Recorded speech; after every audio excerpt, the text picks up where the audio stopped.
Hello friends, welcome to GK pro Telugu.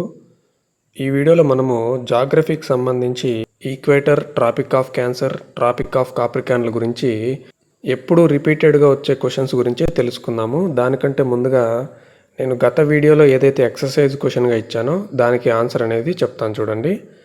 Chauri Chaura incident led to the end of which of the following movement? Chauri Chaura సంఘటన క్రింది ఏ ఉద్యమం ఆగిపోవడానికి కారణమయ్యింది? దీనికి correct answer ఏంటి అంటే non cooperation moment, సహాయ నిరాకరణ ఉద్యమము. ఓకేనా? Now let's go to our today's topic. ఇక్కడ మ్యాప్ ఉంది చూడండి. ఈ మ్యాప్లో 3 హారిజాంటల్ లైన్స్ అనేవి ఉన్నాయి కదా. మధ్యలో ఉన్నదాన్ని ఈక్వేటర్ అంటాం, తెలుగులో భూమధ్య రేఖ అంటాం. దానిపైన ఉన్నది 23.5 డిగ్రీల ఉత్తర అక్షాంశము, 23.5 నార్త్ లాటిట్యూడ్. దీన్ని ట్రాపిక్ ఆఫ్ క్యాన్సర్ అంటాం. కింద ఉన్న దాన్ని ట్రాపిక్ ఆఫ్ కాప్రికాన్ అంటాం. ఇది 23.5 డిగ్రీల దక్షిణ అక్షాంశము, 23.5 సౌత్ లాటిట్యూడ్. ఓకేనా ఫ్రెండ్స్? వీటి గురించి ఏ క్వశ్చన్లు మనకు ఎగ్జామ్స్లో వస్తాయో అవి నేను ఇప్పుడు డిస్కస్ చేస్తాను. Let's get started. ఓకేనా? ఫస్ట్ చూద్దాం friends. Through which of the following continents the equator does not pass? భూమధ్య రేఖ ఈ క్రింది ఖండం గుండా వెళ్ళదు అన్నాడు. మనకు ఖండాలు ఎన్నున్నాయి? 7 ఉన్నాయి.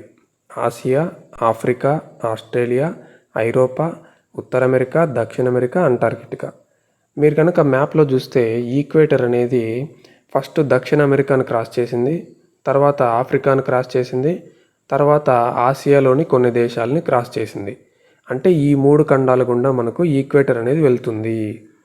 ఒకసారి ఆప్షన్స్ చూద్దాం. ఆసియా ఉంది, ఆఫ్రికా ఉంది, సౌత్ అమెరికా ఉంది. ఆస్ట్రేలియా గుండా వెళ్ళదు కదా, కాబట్టి మన ఆన్సర్ ఏమవుతుంది? ఆస్ట్రేలియా. ఇలా మీరు కాన్సెప్ట్ నేర్చుకోవాలి. ఓకేనా? సెకండ్ క్వశ్చన్ చూద్దామా. What is the length of the equator? భూమధ్య రేఖ యొక్క పొడవు ఎంత అని అడిగాడు. Approximately 25,000 miles, approximately 40,075 kilometres, exactly 40,000 miles, approximately 35,000 kilometres. దీనికి సరైనటువంటి ఆన్సర్ ఏంటి అంటే ఆప్షన్ బి అండి. 40,075 కిలోమీటర్లు మనకు భూమధ్య రేఖ ఉంటుందన్నమాట. ఈ భూమధ్య రేఖ కానీ, ట్రాపిక్ ఆఫ్ క్యాన్సర్ అంటే కర్కట రేఖ కానీ, ట్రాపిక్ ఆఫ్ కాప్రికాన్ అంటే మకర రేఖ కానీ, ఇవన్నీ ఏంటంటే అక్షాంశాలు అంటే లాటిట్యూడ్స్. భూమికి అడ్డంగా గీయబడినటువంటి ఊహారేఖలనే లాటిట్యూడ్స్ లేదా అక్షాంశాలు అంటాం. So correct answer for this question is option B. Now let's go to question number 3. How many countries does the equator pass through? భూమధ్య రేఖ ఎన్ని దేశాల గుండా వెళ్తుంది అన్నాడు. ఇందాక మనం చూసిన క్వశ్చన్ భూమధ్య రేఖ ఎన్ని ఖండాల గుండా వెళ్తుంది. ఇప్పుడు అడుగుతున్నది భూమధ్య రేఖ ఎన్ని దేశాల గుండా వెళ్తుంది అని. 10, 16, 21, 13. దీనికి సరైనటువంటి ఆన్సరు ఆప్షన్ డి 13. భూమధ్య రేఖ 13 దేశాల గుండా వెళ్తుంది. ఓకేనా? క్వశ్చన్ నెంబర్ 4 చూద్దాము. ఈక్వేటర్ ఈజ్, భూమధ్య రేఖ అన్నది ఒక డాష్ అన్నాడు. 0 డిగ్రీ లాటిట్యూడ్ అంటే 0 డిగ్రీ అక్షాంశము, 0 డిగ్రీ లాంగిట్యూడ్ అంటే 0 డిగ్రీ రేఖాంశము, 90 డిగ్రీ లాటిట్యూడ్ అంటే 90 డిగ్రీల అక్షాంశము, 180 డిగ్రీ లాంగిట్యూడ్ అంటే 180 డిగ్రీల రేఖాంశము. దీనికి సరైనటువంటి ఆన్సర్ నేను ఇందాకే చెప్పాను. ఈక్వేటర్ అనేది ఒక అక్షాంశము అంటే లాటిట్యూడ్, అది 0 డిగ్రీ లాటిట్యూడ్ అని చెప్పా. ఓకేనా? కాబట్టి దీనికి సరైన answer option A. Equator is 0 degree latitude. చాలా important question. Now we will go to next question. Question number 5. Which latitude is known as great circle? Great circle అని దేన్ని పిలుస్తారు? ఏ అక్షాంశాన్ని పిలుస్తారు?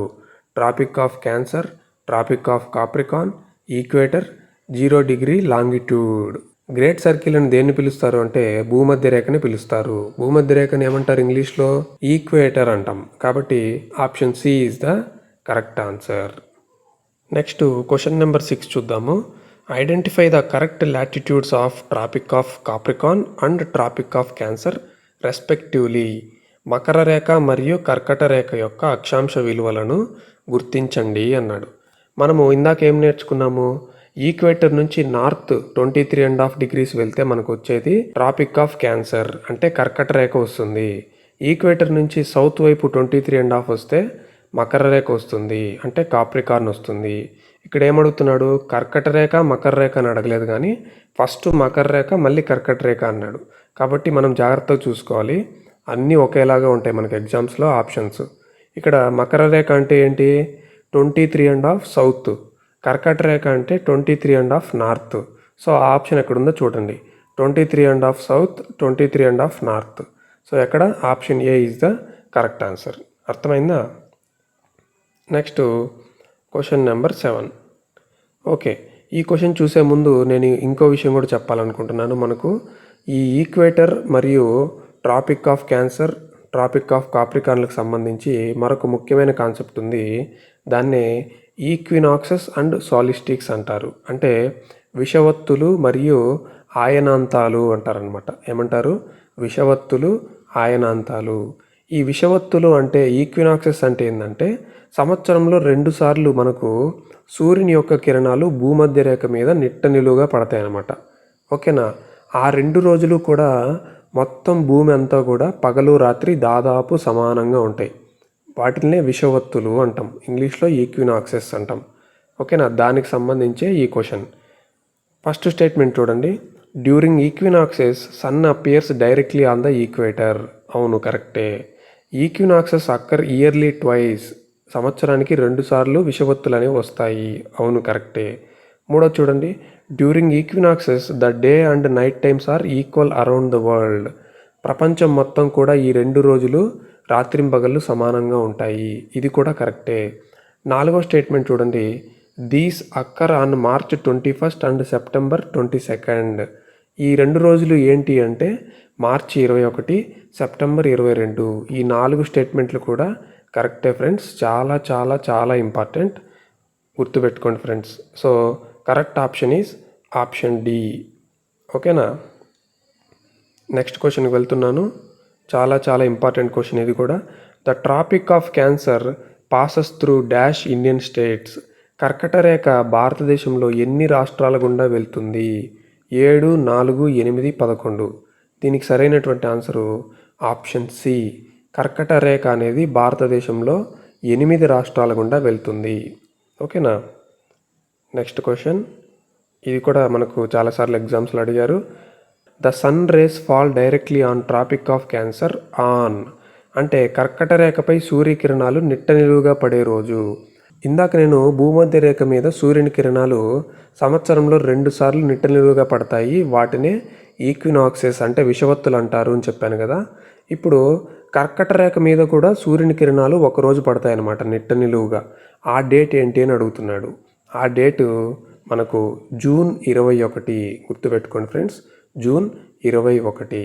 అదేవిధంగా నెక్స్ట్ క్వశ్చన్ కనుక మనం చూస్తే, మకర రేఖ మీద సూర్యుని కిరణాలు నిట్ట నిలువుగా ఏ రోజున పడతాయి అంటాడు. ఆ రోజు ఏంటి అంటే మనకు డిసెంబర్ 22. సో మకర రేఖపై సూర్యకిరణాలు నిట్ట నిలువుగా పడే రోజు ఆప్షన్ సి, డిసెంబర్ 22. ఓకేనా ఫ్రెండ్స్? ఈ 2 రోజుల్ని మనం ఏమంటామంటే సాలిస్టిక్స్ అంటారు, అంటే ఆయనాంతాలు అంటారు. ఓకే ఫ్రెండ్స్, ఇప్పుడు మనం ఏదైతే నేర్చుకున్నామో అది మీకు అర్థమైందని నేను అనుకుంటున్నాను. మరొకసారి నేను దాన్ని రీక్యాప్ అనేది చేస్తాను చూడండి. ఇక్కడ 3 అక్షాంశాలు అనేవి ఉన్నాయి కదా, మధ్యలో ఉన్నది ఈక్వేటర్. ఈక్వేటర్ అనేది 0 డిగ్రీ అక్షాంశము. దీని మీద సంవత్సరానికి 2 సార్లు సూర్యుని కిరణాలు నిట్ట నిలువుగా పడతాయి.